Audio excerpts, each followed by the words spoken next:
at the end of the day, as people, a lot of us do the things that feel good.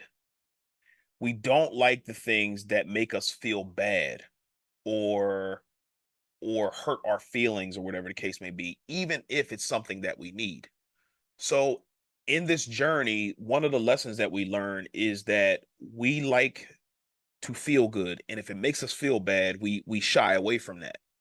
But the things that make us feel bad a lot of times are the exact things that we need to keep us in the direction that we need to go to get to the destination that we're looking to get to. So what I would encourage you to do is to, if you have a conversation with a friend, mentor, or something like that, if you feel yourself getting upset after you get over the feelings, go back to that thing and see, yo, was that person right? Was that person justified in what they were saying? And a lot of times we'll understand that if the person is not trying to hurt your feelings, like trying to purposely hurt you or harm you in any way, then you'll understand that that's the exact conversation that you need. And a lot of times we're praying for things and the answer is right there in front of us, and it may be in that conversation. The answer to prayer may be in that conversation that you had that hurt your feelings, but that was the exact thing that you needed to get you back on the road where you need to be.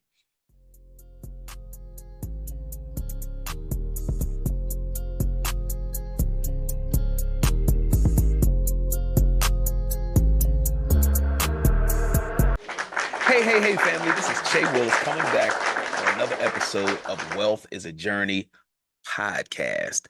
Guys, this is episode 79. 79 weeks of consistency, 79 weeks of putting out good content. If you are a new listener, watcher, or subscriber, thank you so much for joining us. On this podcast, we talk about faith, family, and finances, among other things. If you are a return listener, watcher, or subscriber, thank you so much for joining us. Uh, Hopefully we are adding value to your lives on the way to the M's, because as always, we are on our way to the M's. So this week, I wanna pause here and just talk briefly about my cousin. My cousin passed away recently. His name was Walter Brokenborough. Great dude. He was probably the first person as a youngster growing up um, to expose me to what was possible for me. And I think it's very, very important as adults to expose kids to what's possible for them, especially if that's not the environment that they're growing up in.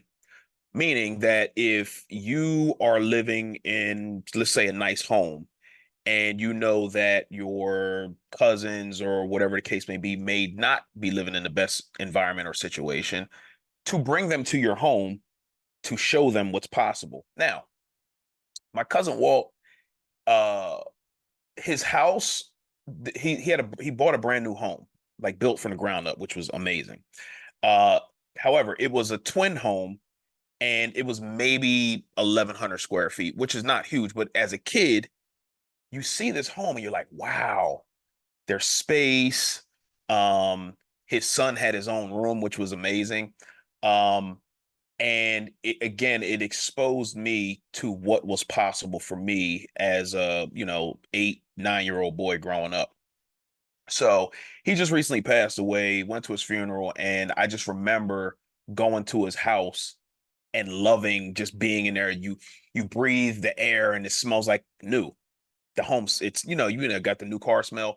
The home had a new home smell in the house. And he was a great example of a man that took care of, he basically did what he had to do, and took care of his son, and exposed me to what was possible for me as a youngster growing up. So rest easy, cuz I will see you soon. Now, today we're going to get to what we're going to talk about, which it's probably going to ruffle some feathers for some people, but it's very, very necessary. The episode is about who is your OG. Who is your OG? Who is your or if you don't know what an OG is, it's basically somebody who mentors you. So I'm a part of the Morning Meetup, hosted by David Shands, which is an entrepreneurship group, teaches you how to be a better entrepreneur, better business person, better leader um, in this journey.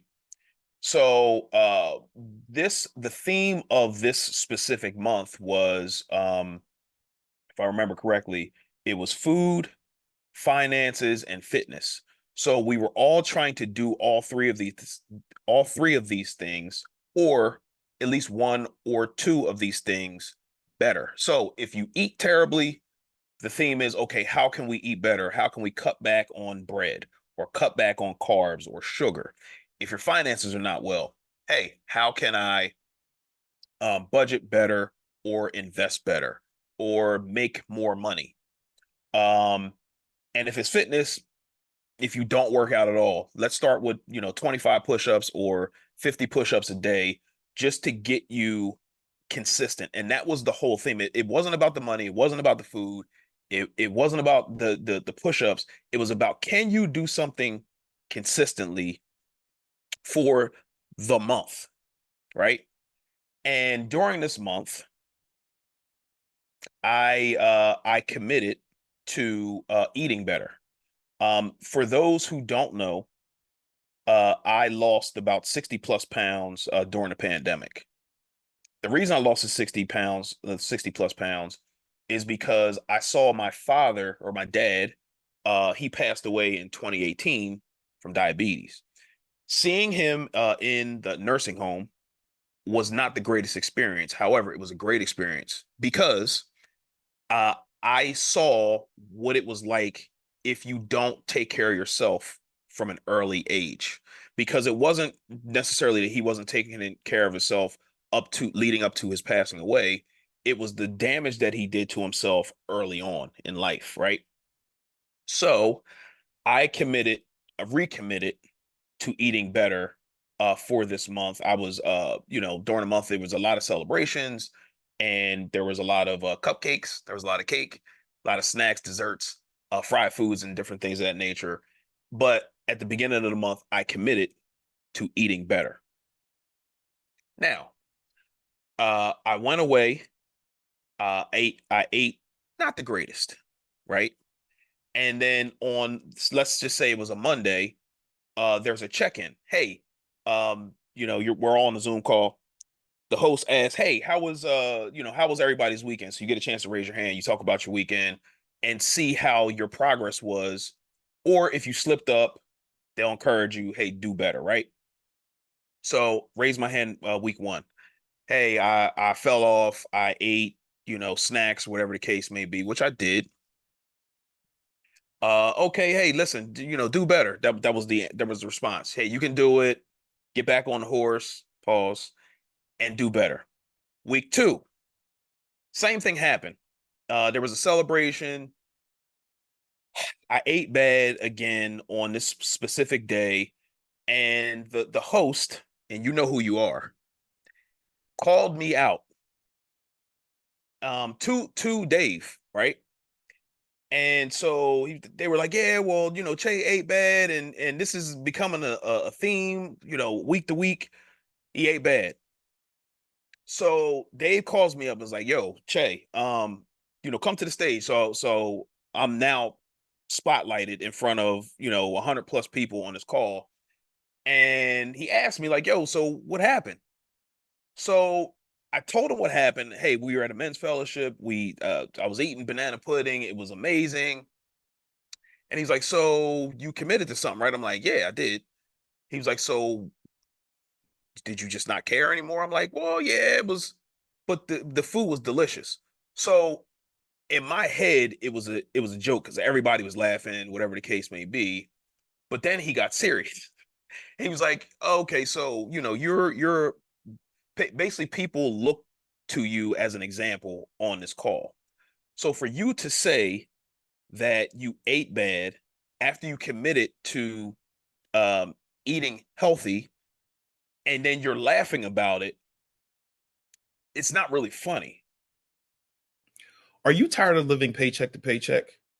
Are you tired of using your credit cards as an emergency fund? Are you tired of getting stressed out anytime you think about money? If the answer to any of those questions is yes, I'm here to help. My name is Che Willis, and I help families living paycheck to paycheck live the life that they want to live through budgeting and investing. And I understand the word budgeting may be scary. However, we're trying to take the fear out of that word. All we're doing is telling our money where to go, as well as reducing our expenses and taking that money, marching it into the marketplace, and making us some money babies. That's all we're doing. So if you need help, please go to wealthisajourney.com. Again, wealthisajourney.com. There are free resources on there for budgeting tools. There are digital products on there to help you on your investing journey, and there's one-on-one coaching. So if you need help, go to wealthisajourney.com today. I look forward to seeing you soon. So the call turned a little serious. So then I'm thinking to myself, fam, I'm 45 years old, man. That's what I'm thinking. Like, who are you talking to? But after I got over my feelings, and it only took maybe 15 seconds, I realized that he was right. And this is exactly what I needed to flip that switch to turn myself back to that dedicated, committed person. Because when I lost the 60 plus pounds, I was dedicated. If somebody offered me dessert, I would tell them no because I have somewhere to go. But while I was on my journey, I was committed. And then what happens is you get to your desired goal, and then you tend to fall off and you feel like, okay, well, I got this far. I can get back on tomorrow, or I can do it again tomorrow.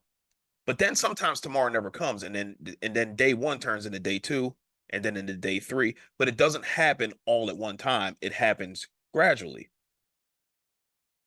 So when I was in my feelings, it was a level of arrogance after I really thought about it, because I was thinking to myself, I did it before, I can do it again, as far as losing weight or as far as getting back on the journey.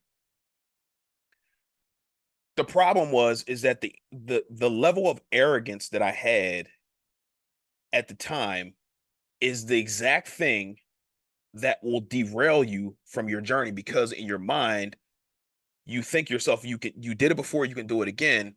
But that level of thinking is what gets people in trouble every time.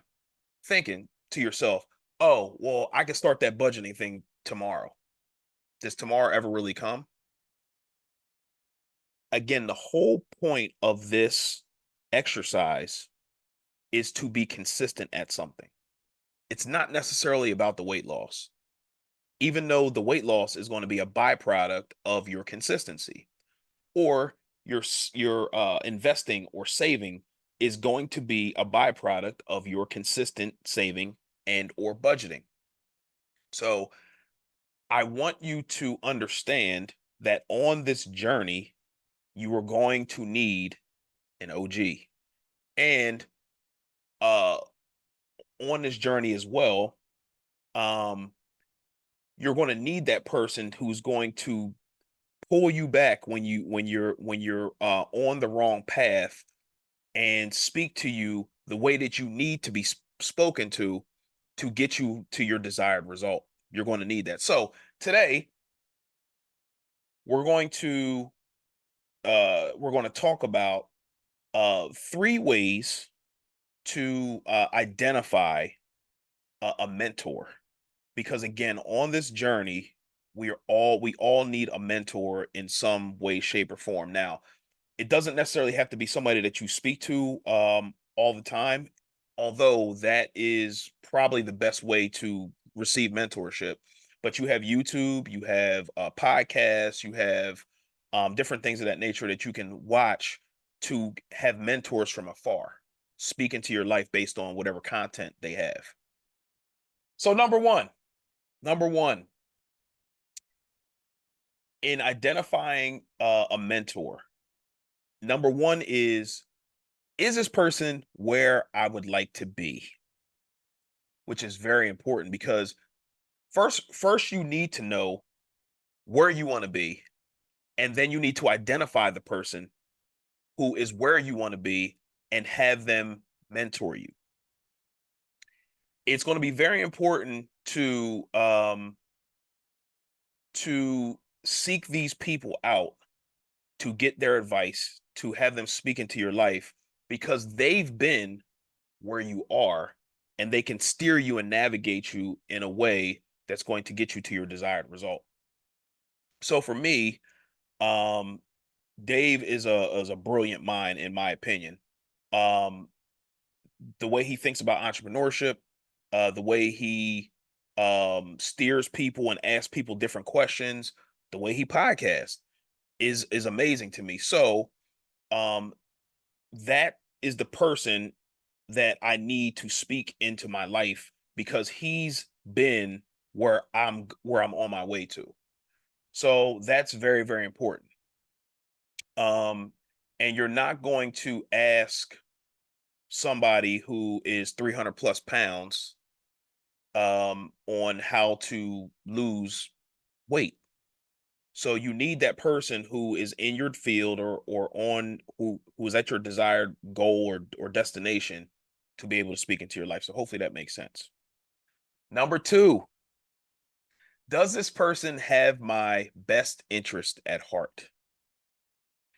The reason I was able to receive the things that Dave was saying to me on this call specifically, even though he was talking to me in front of a lot of people, is because I know that he wants better for me. Um,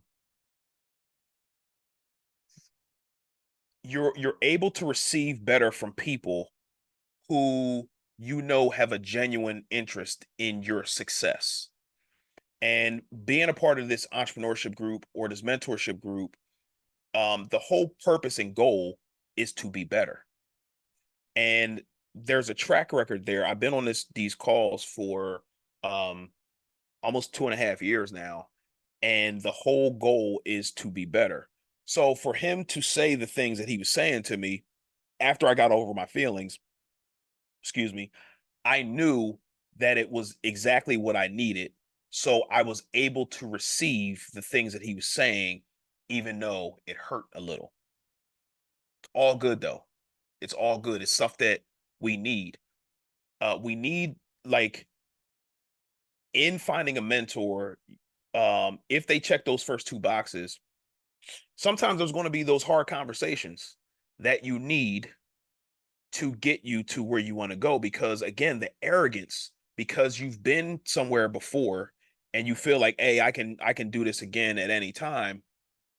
No, you need to just be consistent as possible for as long as possible, and that will get you to your desired result. So you're going to need those tough conversations like I had, to get you where you want to go. So since that conversation, I've been on it, no problem. If I don't feel like working out, I'm working out. I was at another fellowship after this conversation. Matter of fact, it was the same week. There was pizza, there was meatballs, there was sandwiches. Your boy had salad. Why? Because I committed to something to be better, to be more consistent. And as a result of that, I'm going to be healthier. So just keep that in mind. That having those harsh conversations, those bad conversations, those conversations that are going to hurt your feelings, but those are the conversations that you need to have if we're being honest with ourselves. Number three, is your mentor available and are they committed? One of the reasons that I joined the morning meetup was because uh we met every day. So that's a consistent thing right there. Dave's available every day that we're there. So we can ask questions. If we're having a problem in our business, we can ask those questions. If we're having a success, we can celebrate with the people that are in the group. So being a part of this group, uh, the availability is there and the commitment is there. So when you're trying to find a mentor, you need to know what is they need to know what the time commitment is and can they help you? And if they can't, even though you would like this person to be your mentor, maybe you need to move on to somebody else who can check all three of these boxes or at least a few of them. So, um, on this journey, we are going to need these three things. You need to have somebody because we, at the end of the day, as people, a lot of us do the things that feel good.